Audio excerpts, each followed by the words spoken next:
Hai, Assalamualaikum. Saya Rashika. Dan saya Mariam.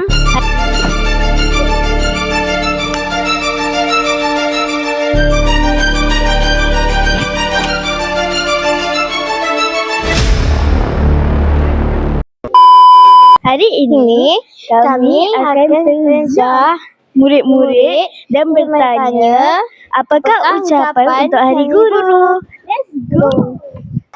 Hai, nama awak siapa? Nama saya Muhammad Danish. Apa ucapan awak untuk Hari Guru? Selamat Hari Guru buat untuk semua cikgu di Steja. Kak, ucapan awak untuk Hari Guru? Ucapan saya untuk Hari Guru, semoga guru-guru cepat sehat selalu dan murahkan rezeki dan selamat Hari Guru. Okey. Apakah ucapan awak untuk Hari Guru?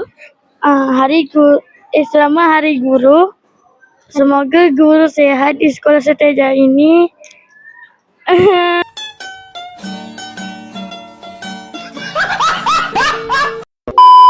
Saya sayang cikgu semua. Wah. Apakah ucapan awak untuk Hari Guru? Ucapan saya untuk Hari Guru, selamat Hari Guru. Semoga dipermudahkan urusan. Terima kasih untuk semua guru yang mengajar saya dari kecil sampai ke besar hingga saya faham. Ucapan Hari Guru.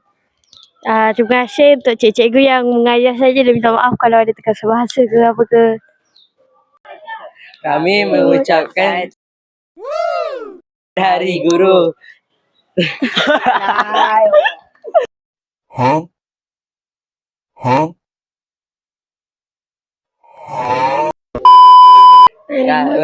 Apa tadi?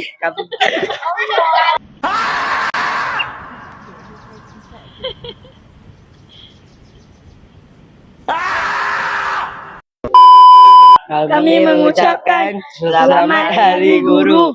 Terima kasih cikgu kerana mengajar kami. Kami sayang cikgu. Selamat Hari Guru. Kami